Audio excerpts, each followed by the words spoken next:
O pátio do tabernáculo. Olha, não sei se dá para ver visivelmente, mas essa parte aqui todinha é o tabernáculo na sua extensão, né, total. Aqui dentro tem um repartimento menor, que é a cabanazinha, né, coberta, e ela é dividida em duas partes. Nós vamos repetir essa imagem aqui várias vezes durante o slide, certo? Então são três partes: pátio, lugar santo e santo de santos. Vamos lá. O altar dos holocaustos é o primeiro móvel que é encontrado no tabernáculo, na entrada. Vamos voltar aqui no anterior e vamos ressaltar. No tabernáculo só tinha uma entrada, uma porta. Aqui, ó. Todo o restante era fechado. Se alguém quisesse entrar no tabernáculo, ele só podia entrar por aqui. A única alternativa. Isso quer dizer o quê? Quando Jesus vem, ele diz: eu sou a porta. Ninguém vem ao Pai se não for por mim. Então, ninguém adora a Deus fora de Cristo. Ninguém. Para adorar a Deus tem que entrar por Jesus, a porta que conduz a Deus. O tabernáculo, todo o tabernáculo, ele é o retrato da nossa salvação, da nossa redenção, da nossa comunhão com Deus. O tabernáculo, ele representa isso. Vamos lá. Então, o altar dos holocaustos, o primeiro móvel que se via ao entrar na porta. Quando o indivíduo entrava aqui, ele dava logo de cara com o quê? O altar dos holocaustos. Aqui está o altar dos holocaustos. Uma caixa de madeira coberta de ouro, modo retangular, e nas quatro pontas tinha quatro pontas ou quatro chifres. E era aqui que o homem, o pecador, ele chegava e se encontrava com o sacerdote, trazendo o seu animal morto. E o sacerdote recebia aquele animal, colocava dentro do altar, e o sangue do animal aspergia das quatro pontas do altar. Quem fazia isso? O sacerdote. E depois, o animal era queimado aqui. Isso significava o perdão dos pecados do pecador, o livramento da culpa do pecador. Aí você pode perguntar: o que é que tem a ver o animal com o pecado do pecador? O que é que tem a ver? Nada. Não tem a ver nada. O animal era inocente. Mas quem morria era o culpado ou o inocente? O inocente que morria. E o culpado ficava livre.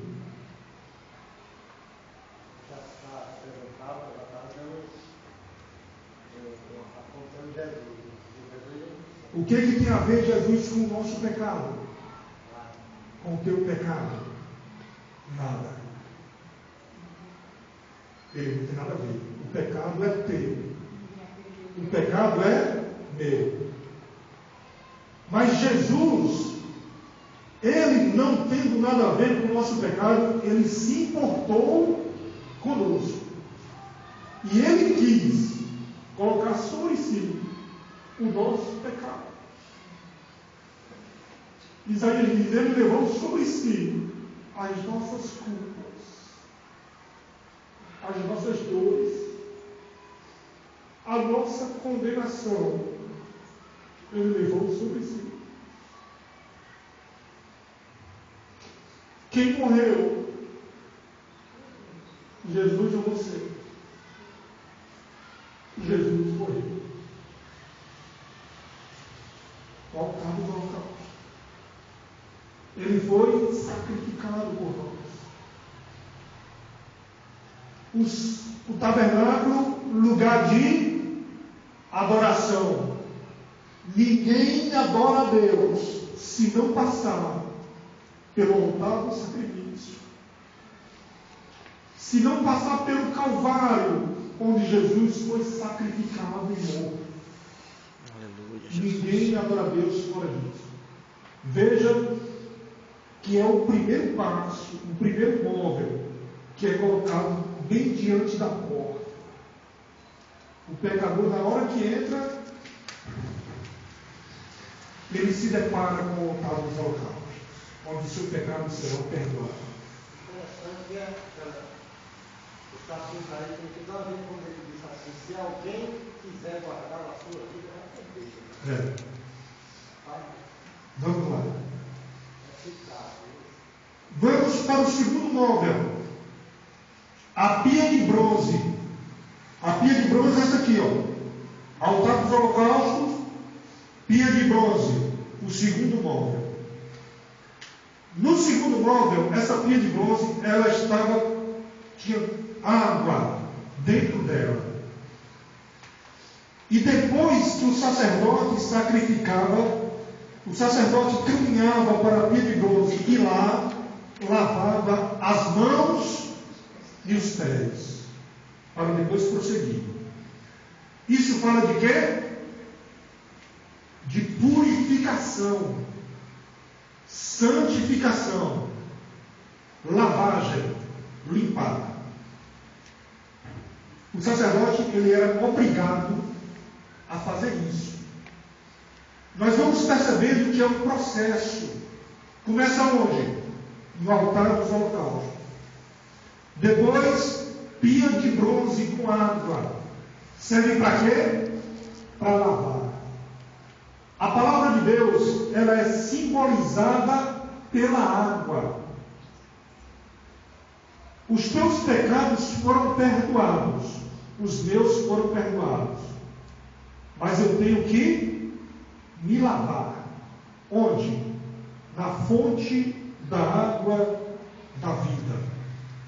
A palavra de Deus. As mãos limpas era trabalho honesto, né? Que simboliza o trabalho honesto. E os pés em viver uma vida íntegra, né? Significado. Assim vai de Deus, né? Aí no comentário está falando de integridade. Integridade. Como é que você é cristão e você não é íntegro?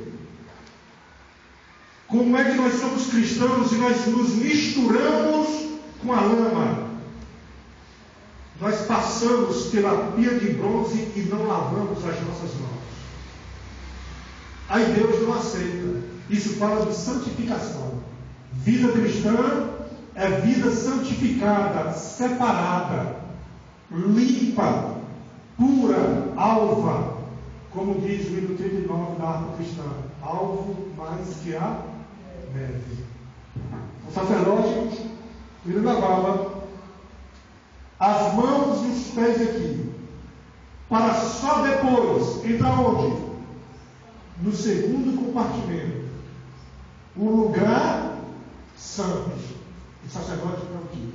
Veja bem, no pátio, as pessoas comuns entravam. As pessoas comuns. E não era todo mundo que entrava, não. No livro do Êxodo, lá no Pentateuco, tem algumas regras que quem pode entrar aí. Não é todo mundo que pode entrar, não. Mas a maioria das pessoas comuns entravam até aqui. Nesse lugar aqui, ninguém entrava, além dos sacerdotes e dos levitas. Aqui era o lugar onde se fazia os serviços sacerdotais.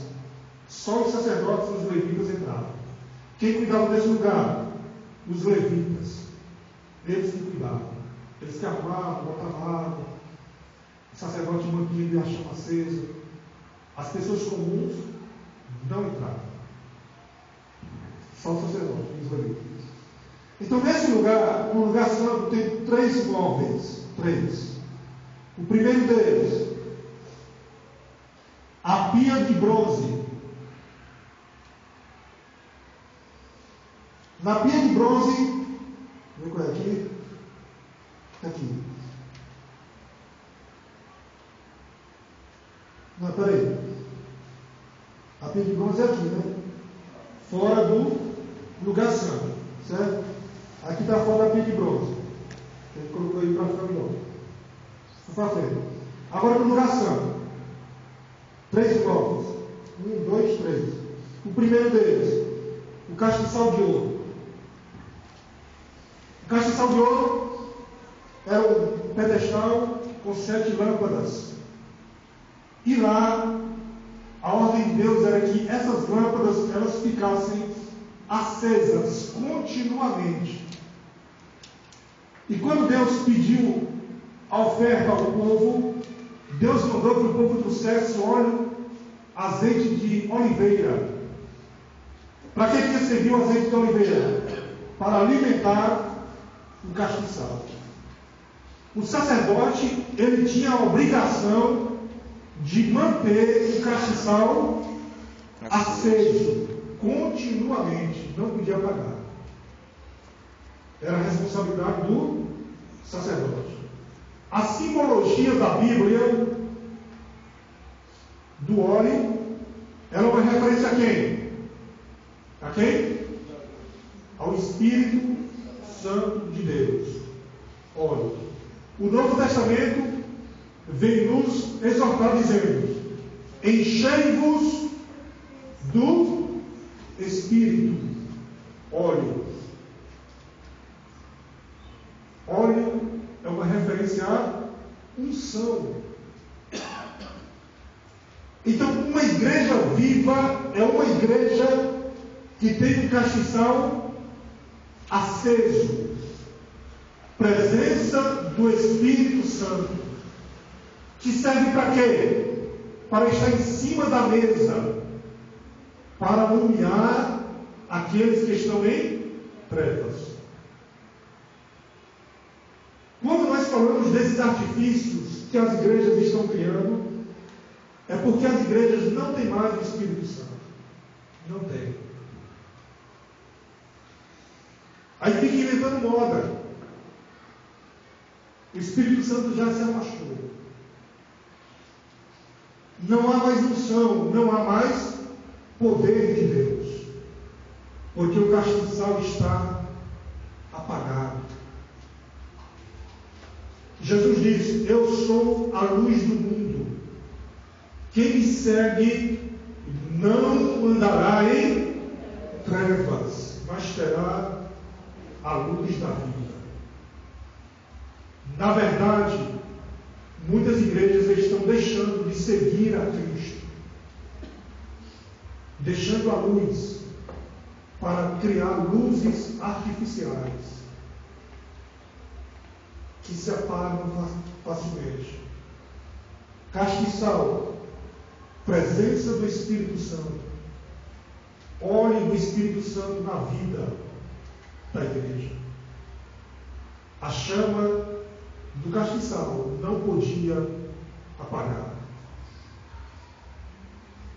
O outro móvel, os pães da proposição, ou a mesa da proposição. Era uma mesa onde eram colocados ali o quê? Pães. Lembrando que só os sacerdotes podiam chegar a este lugar. Está aí a mesa dos pães. Esses pães serviam de alimento para os sacerdotes. E eles eram trocados semanalmente. Não podiam ficar velhos ali. O que foi que Jesus disse? Eu sou O pão da vida. O pão da vida. Quando nós falamos de pão, nós estamos falando de alimento. Estamos falando de sustento. Quem é o sustento do ser humano? Quem? Deus, Jesus. Jesus disse: nem só de pão viverá o homem, mas de toda a palavra que sai da boca de Deus. O ser humano, ele pode ter a melhor vida. Se ele não tem Deus, ele está morto. Se ele não tem Deus, ele está podre diante de Deus. Por quê? Porque ele não se alimenta do pão da vida, a mesa dos pães. Deus nos chama para participar desta mesa, deste pão. É isso que produz vida. O que é que produz vida numa igreja? O pão da vida, Jesus. Eu acredito, se uma igreja tem o pão da vida, tem Jesus como fonte de vida, de alimento, essa igreja não precisa de artifícios, não precisa de setor de danças para organizar e criar danças para atrair pessoas. O pão da vida é suficiente. Vamos para frente. O outro móvel do lugar santo, nós estamos no segundo lugar, o altar do incenso. O tabernáculo tinha 2 altares. Primeiro altar, lá na porta, altar do holocausto. Segundo altar, altar do incenso, dentro do lugar santo. Era aqui. Veja que o altar do incenso, ele está bem pertinho da segunda porta deste lugar aqui, que dava acesso ao outro compartimento. Bem pertinho. O sacerdote, ele chegava diante desse altar, e ali queimava algumas ervas naquele altar, e ali subia uma fumaça. E a Bíblia diz que aquela fumaça era como um cheiro suave às narinas de Deus. Aqui nós estamos falando de quê? Essencialmente da adoração a Deus. O sacerdote, antes de entrar no lugar santo, ele parava aqui e adorava a Deus, queimando aquele incensário, queimando ervas. E algumas ervas eram ervas amargosas. Estamos falando da adoração e da oração a Deus.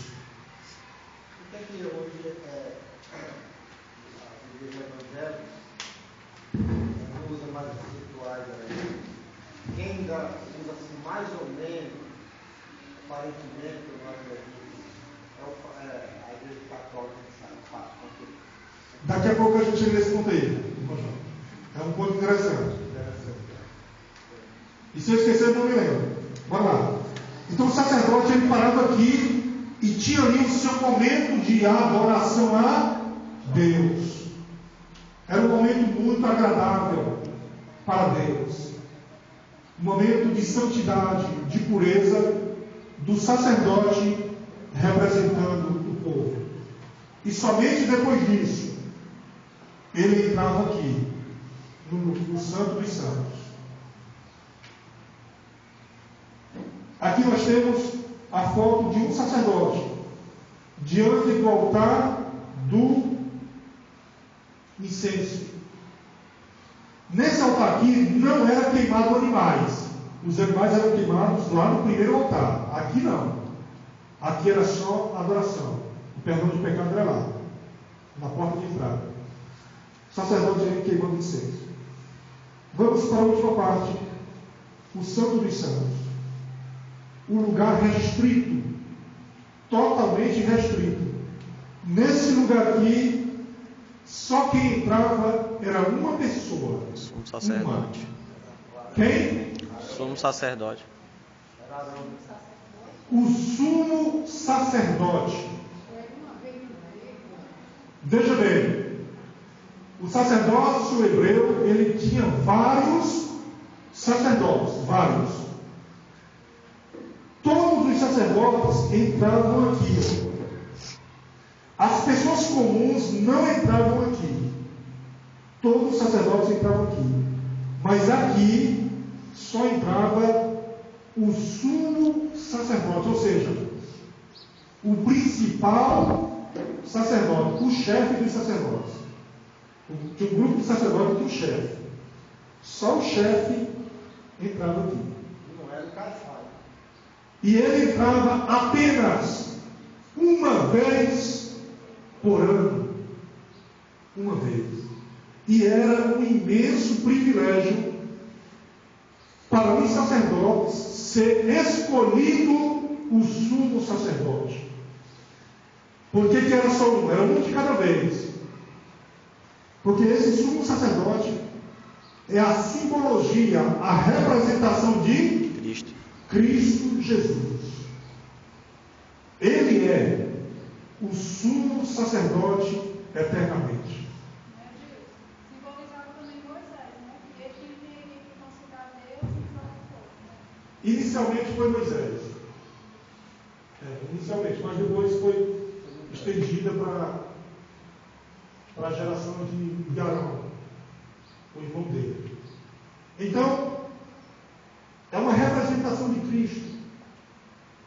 Era aqui que o sumo sacerdote se encontrava com Deus, falava com Deus. Porque Deus disse a Moisés: Moisés, eu vou estar em cima do propiciatório. O propiciatório era colocado em cima da arca da aliança, que é esse móvel aqui, ó. O único móvel dos santos dos santos. O único. E em cima da tampa daquela caixa, Deus disse que estaria ali, em cima da tampa, e falaria com Moisés. Aí o Novo Testamento diz: ninguém subiu aos céus, senão aquele que desceu dos céus, que foi Cristo. Jesus. Quando Jesus sacrificou seu corpo, quando ele morreu e ressuscitou, ele chegou no céu diante de Deus, como se estivesse entrando aqui, e ali apresentou a Deus o sacrifício. Aleluia, Jesus. Glória a Deus. Só ele fez isso. Ninguém entrou na presença de Deus levando o sacrifício eterno, senão Jesus Cristo. Veja, irmãos, o sacerdote, ele representa o povo diante de Deus.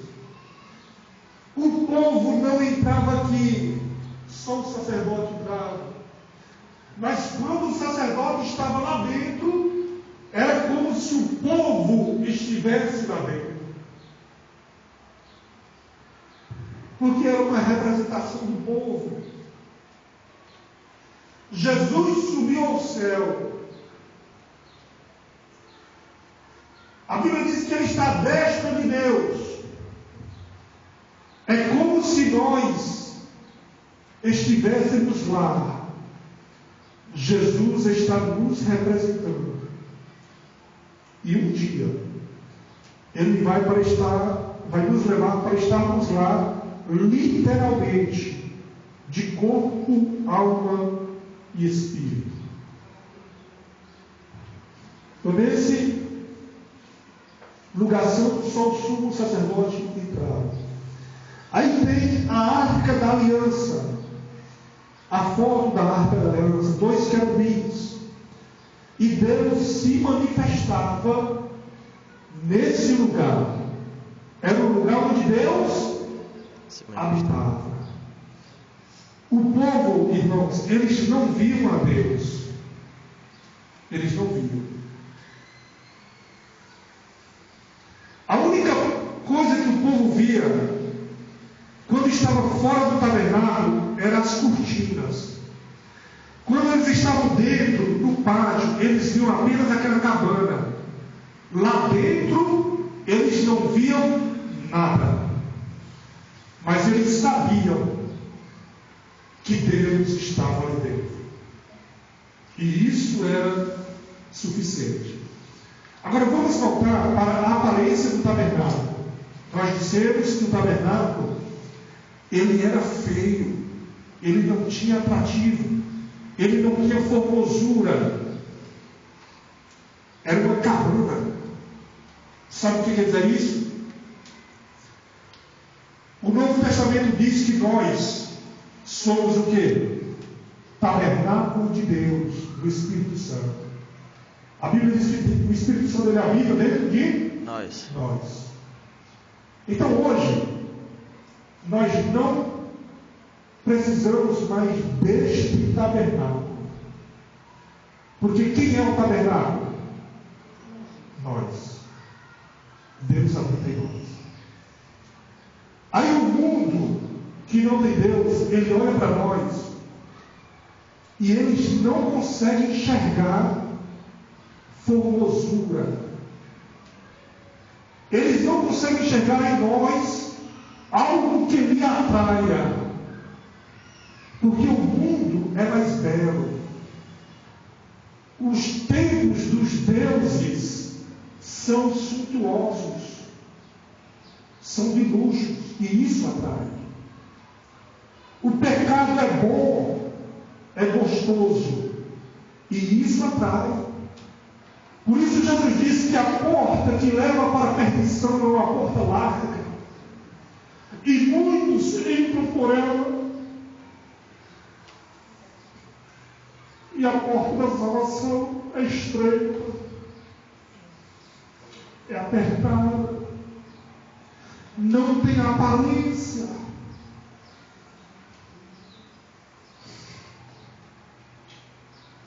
É o santuário de Deus, o tabernáculo de Deus não tem aparência nem formosura.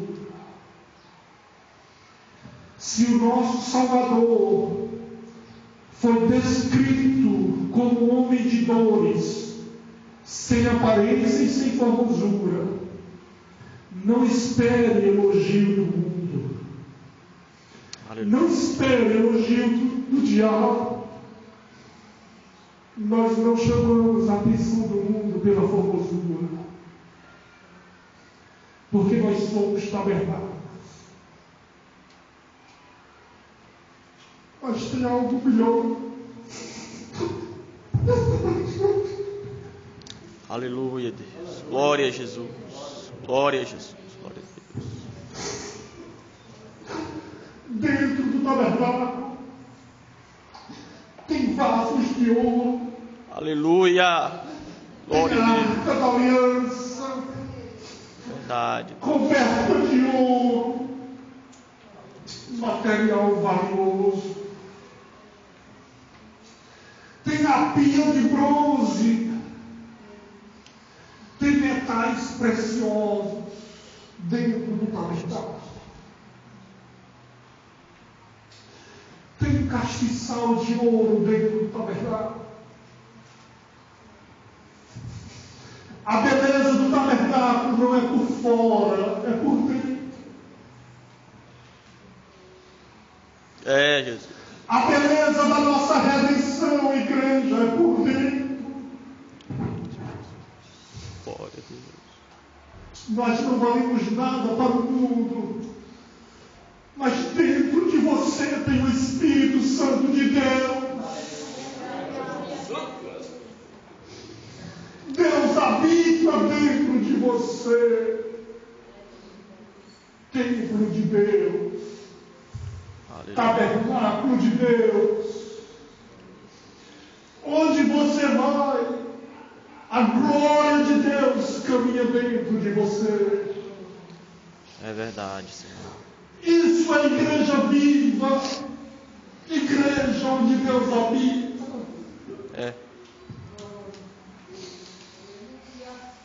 Somos desprezados pelo mundo, mas somos valorizados por Deus. Tabernáculo ambulante. no século XXI. Deus quer se manifestar ao mundo pelos tabernáculos humanos, individuais.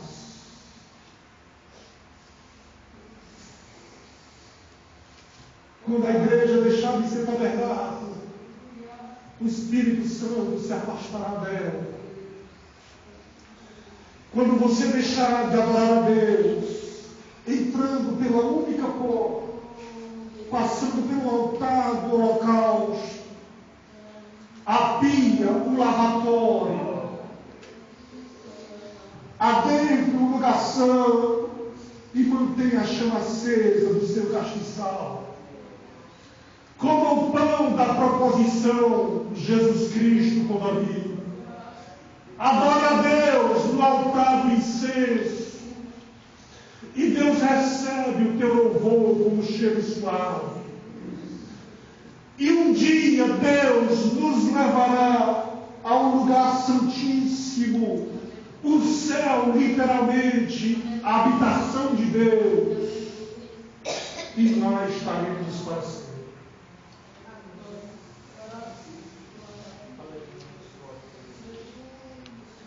Voltando aqui ao ponto que o irmão João falou.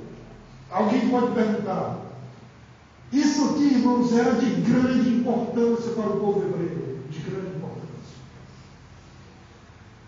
A igreja de Cristo, ela deve reproduzir isso aqui como era lá no povo hebreu? Sim ou não? Não. Não deve.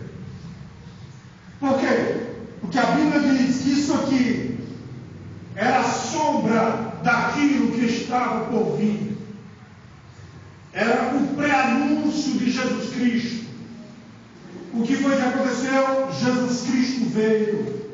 O tabernáculo erigido por Moisés ficou para trás. Quem é o tabernáculo agora? Jesus. Quem é o tabernáculo? Eu e você.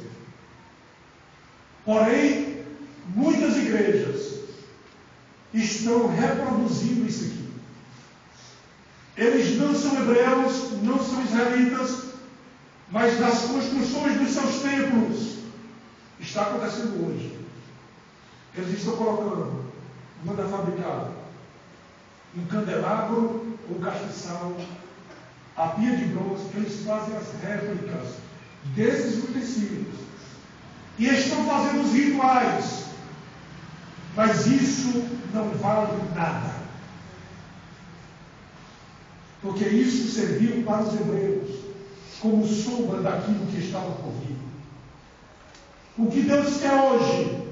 Deus quer o nosso corpo, o nosso tabernáculo. É isso que Deus quer. Deus não habita em templos feitos por mãos de homens.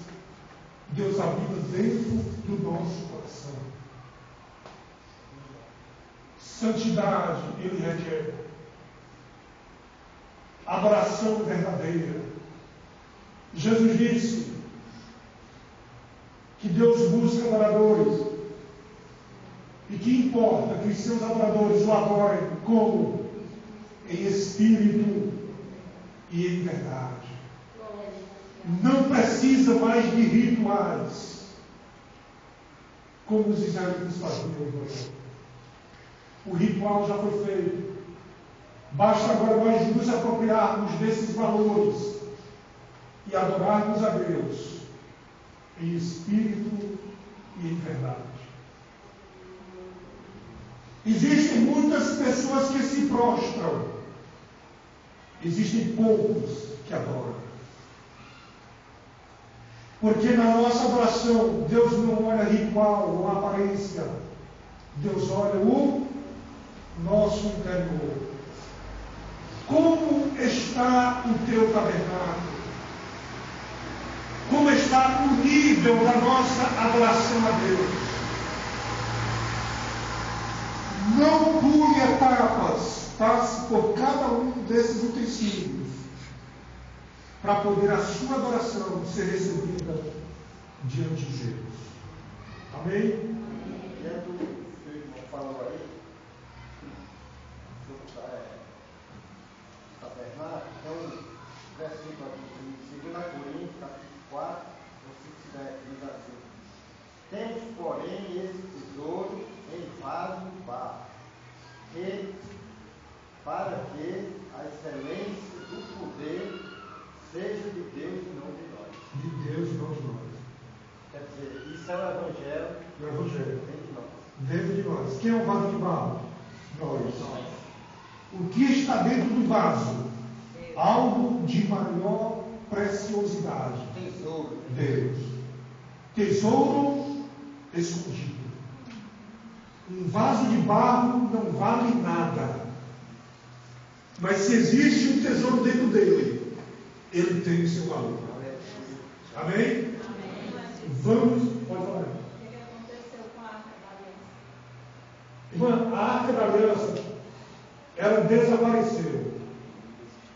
Tem um texto bíblico, que eu não lembro onde é, que dá uma ideia de que Deus tirou a Arca da Aliança da terra e levou para o céu.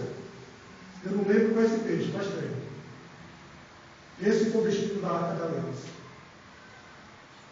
Deus estava presente no tabernáculo todo, mas especialmente aqui, na Arca da Aliança.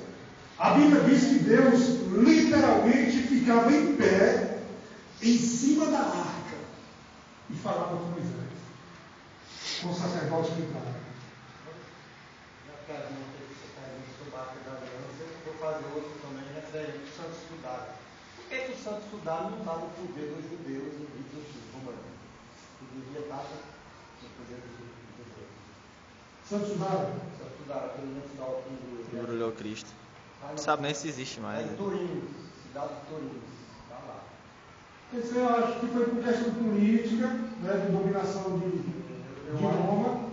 E Eu acho que o Santo Sudário devia estar no poder dos judeus. mas Provavelmente não é. Aquilo ali é uma coisa que a Igreja Católica criou para dar moral para eles, para dizer que eles são a Igreja de Cristo. Esse Santo Sudário aí provavelmente não existe, não. É isso que eu ia dizer. Eu acredito que esse tal de Santo Sudário não é o original. É não. Foi uma coisa criada. Amém? Eu passo aqui agora para o irmão Oswaldo. Os irmãos, agradeço a atenção dos irmãos. Os comentários, as colocações que os irmãos fizeram, é de grande importância. Né? E se tiver algum, os irmãos respondem.